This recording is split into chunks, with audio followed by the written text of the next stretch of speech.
Hi friends, welcome to Indhu's Kitchen. இன்னைக்கு நம்மளோட கிச்சனில் இன்ஸ்டண்ட்டாக ஒரு 5 நிமிஷத்துக்குள்ளே செய்யக்கூடிய ஒரு டேஸ்டான இன்ஸ்டன்ட் கோவில் புளியோதரை எப்படி செய்கிறதுன்னு பார்க்கலாம். இதை செய்கிறதுக்கு ஃபர்ஸ்ட் நம்ம பவுடர் ரெடி பண்ணிக்கணும். அதுக்காக ஒரு பேனில் 1 கப் அளவு கடலைப்பருப்பு சேர்த்து இதிலேருந்து நல்லா வாசனை லைட்டாக கலர் மாறுற வரைக்கும் வறுத்துக்கோங்க. இந்த அளவுக்கு பருப்பு நல்லா வறுப்பட்டதுக்கப்புறமா இதை ஒரு பிளேட்டில் மாற்றி ஆற வச்சுக்கலாம். நீங்கள் எந்த கப்பில் 1 கப் கடலைப்பருப்பு எடுத்தீங்களோ அதே கப்பில் 3/4 கப் அளவு உளுந்து சேர்த்து இதிலேருந்து நல்லா வாசனை லைட்டாக கலர் மாறுற வரைக்கும் வறுத்துட்டு அதே பிளேட்டில் மாற்றி வச்சுக்கோங்க. இப்போ இது கூடவே 2 டீஸ்பூன் அளவு வர மல்லி, 1 டீஸ்பூன் மிளகு, 1 டீஸ்பூன் சீரகம், 1/2 டீஸ்பூன் வெந்தயம் சேர்த்துட்டு இது எல்லாத்தையுமே மிதமான தீயில் நல்லா வாசனை வர வரைக்கும் வறுத்து எடுத்துக்கலாம். வறுத்ததுக்கப்புறமா இதையும் அதே பிளேட்டுக்கு மாற்றிக்கோங்க. இப்போது அதே பேனில் 1 டேபிள் ஸ்பூன் அளவு வெள்ளை எள் சேர்த்துருக்கேன். நீங்கள் கருப்பு எள் இருந்ததுன்னா அது கூட யூஸ் பண்ணிக்கலாம். எள் கரிஞ்சிராமல் நல்லா பொரிஞ்சு வர வரைக்கும் வறுத்துட்டு இதையும் அதே பிளேட்டுக்கு மாற்றிக்கோங்க.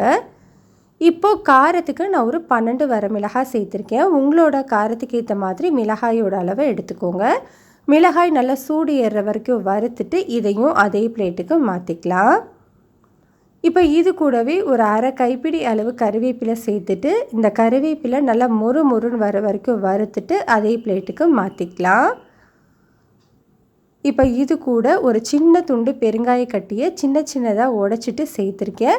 இந்த பெருங்காய கட்டி சேர்க்கும் போது தான் நம்மளுக்கு கோவிலில் கிடைக்கிற அதே வாசனையோட புளியோதரை கிடைக்கும்.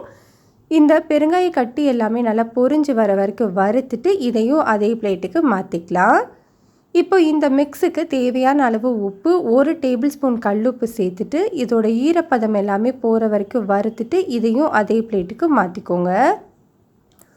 இப்போது அதே பேனில் ஒரு 1/2 டீஸ்பூன் அளவு மட்டும் நல்லெண்ணெய் சேர்த்துட்டு ஒரு பெரிய ஆரஞ்சு பழ அளவு புளி எடுத்து இந்த மாதிரி பிச்சுட்டு சேர்த்துட்டு புளியில் இருக்கிற இந்த ஈரப்பதம் எல்லாமே சுத்தமாக போகிற வரைக்கும் கிட்டத்தட்ட ஒரு 10 நிமிஷம் வரைக்குமே நல்லா வறுத்து விட்டுக்கோங்க. லோ ஹீட்டில் வச்சு வறுக்கும்போது தான் கரிஞ்சு போகாமல் இருக்கும். புளி அந்த ஈரத்தன்மை எல்லாமே சுத்தமாக போனதுக்கப்புறமா இந்த புளியையும் மிளகாயையும் மட்டும் தனியாக ஒரு பிளேட்டில் மாற்றி வச்சுக்கோங்க. மற்ற சாமான்கள் எல்லாத்தையும் ஒரு பிளேட்டில் வச்சுக்கலாம்.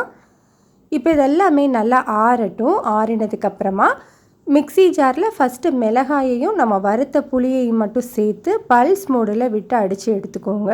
அதுக்கப்புறமா நம்ம மற்ற சாமான்கள் எல்லாத்தையுமே சேர்த்துட்டு கொஞ்சம் கொரகொரப்பான பவுடரை அரைச்சி எடுத்துக்கலாம்.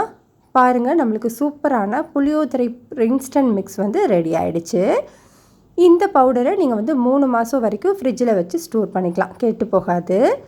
இப்போ இதை வச்சு நம்ம புளி சாதம் ரெடி பண்ணிடலாம்.